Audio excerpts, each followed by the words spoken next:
Washington post आज का जो है वो ये कह रहा है कि सूरत हाल इतनी ख़राब हो गई है इस खत्ते की। डोनाल्ड ट्रंप ने टेलीफोन किया है मोदी को, और डोनाल्ड ट्रंप ने कहा है कि आप G7 में शिरकत के लिए आ जाएं। चाइना ने उसके ऊपर, इसको तो बकायदे बड़ा कीजिएगा प्लीज़। और नहीं, जो दूसरा वाला है जो हिंदुस्तान टाइम्स, अच्छा, चाइना ने कहा है कि कोई थर्ड पार्टी इसमें इंटरफेयर नहीं करेगी। ठीक है। कोई थर्ड पार्टी इसमें इंटरफेयर नहीं करेगी। मोदी का जो लद्दाख का मामला है, क्योंकि ट्रंप ने फ़ोन करके, ट्रंप ने ट्वीट किया था ना कि मैं सालिसी करने को तैयार हूँ, तो उसने आगे से कहा कि इसमें कोई भी इसमें इंटरफेयर नहीं करेगा।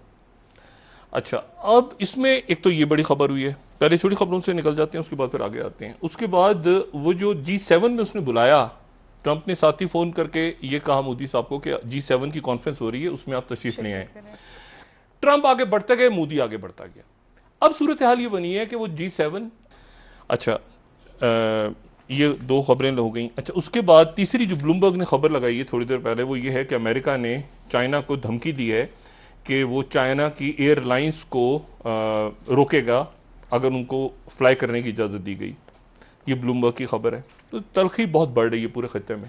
अगर आप चले जाएं उस वाइट हाउस के एलामिये पे, जो वाइट हाउस का एलामिया जारी हुआ था 2020 में, ये फरवरी 2020 में फॉरेन पॉलिसी की स्टेटमेंट एक जारी हुई थी, उसमें डोनाल्ड ट्रंप के जो विजिट था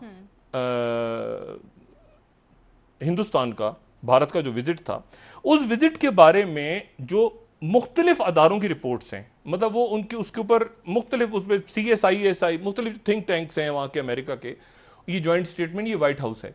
अब वो ये कहता है व्हाइट हाउस कि हमारी इंडिया के साथ जो पार्टनरशिप है, स्ट्रेटेजिक पार्टनरशिप, वो हमारी चीन के अगेंस्ट है। ठीक है, ठीक है ना। और वो उस पार्टनरशिप के अंदर बहुत लंबे चौड़े मकासद हैं, हम इतना असला बेचेंगे, हम ये करेंगे, वो करेंगे, सारा कुछ करेंगे कि पाकिस्तान, ये जो स्ट्रेटेजिक वहां पे मामला है ना, उसमें एक शख्सियत हमारे इंतहाई काबिल एहतराम, एक शख्सियत जो अपनी दाखिली पॉलिसी की वजह से, जिनका नाम महातीर मोहम्मद साहब, महातीर मोहम्मद हमारे इंतहाई काबिल एहतराम पाकिस्तान के दोस्त, लेकिन उनकी जो दाखिली पॉलिसी थी, उस दाखिली पॉलिसी की वजह से उनका मामला कुछ खराब हो गया नजीब रजाक के साथ, और ये चले गए उसके खिलाफ, बेल्ट एंड रोड प्रोजेक्ट के खिलाफ। और इन्होंने वहां से, महातीर मोहम्मद साहब ने अपने किसी दोस्त को कह दिया कि यार तुम ऐसा है कि वो चीन के खिलाफ चले जाओ। अच्छा, खुद वो बाद में महातीर मोहम्मद अपने उहदे पे नहीं है, वो चाइना के साथ उन्होंने मामला अपने ठीक कर लिए। उनके जो दोस्त थे वो उनके मशवरे पे अमल करके उन्होंने भी चाइना, वो उन्होंने कहा मैं भी चाइना के पीछे चला जाता हूं। वो चाइना के पीछे चले गए, और चाइना से लेके वो अभी तक नाराज बैठे हैं। अच्छा, वो जो मलेशिया है वो बड़ा इंपॉर्टेंट है बेल्ट एंड रोड प्रोजेक्ट का, नजीब रजाक वापस आ रहे हैं वहां पे, वो उनकी दाखिली सियासत थी।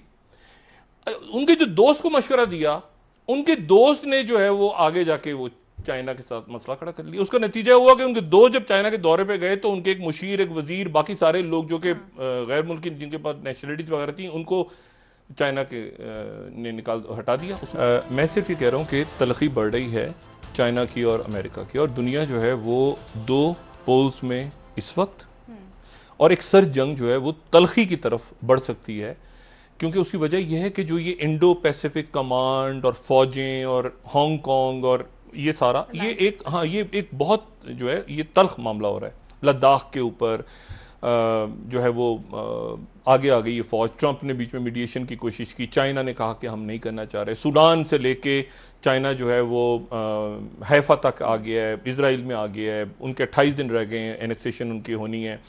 अब उस पूरी पिक्चर में जो जिस जगह पे मोदी ले गए हैं इसको, देखिए, एक होती है पार्टनरशिप। अब इंडो जो पैसिफिक कमांड है या जो भी है, वो बनाई किसके लिए गई थी? पाकिस्तान के लिए तो नहीं बनाई थी, बनाई गई थी वो चाइना को कंटेन करने के लिए। इंडिया का एक बड़ी जबरदस्त उनकी स्ट्रेंथ रही है, और वो स्ट्रेंथ रही है उनकी जमहूरी वैल्यूज, जिससे दुनिया भी इंस्पायर होती रही है, पाकिस्तान भी इंस्पायर होता रहा कि उनकी जमहूरी वैल्यूज जो है वो क्या जबरदस्त। ये जो इजराइल है, मुझे बताएं वहां पे चाइना को क्या दिलचस्पी है? चाइना को दिलचस्पी इजराइल में नहीं है।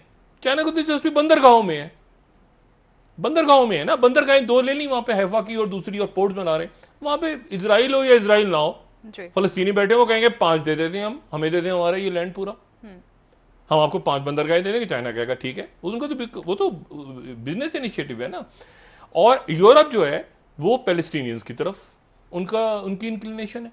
तो बात यह है, तो फिर क्या करेंगे? और नेतन्याहू को डब्बे में डाल के कंटेनर में बंद करके मोदी के पास भेज देंगे, एक दलाई लामा, ये वो 2-4 जो रह गए हैं।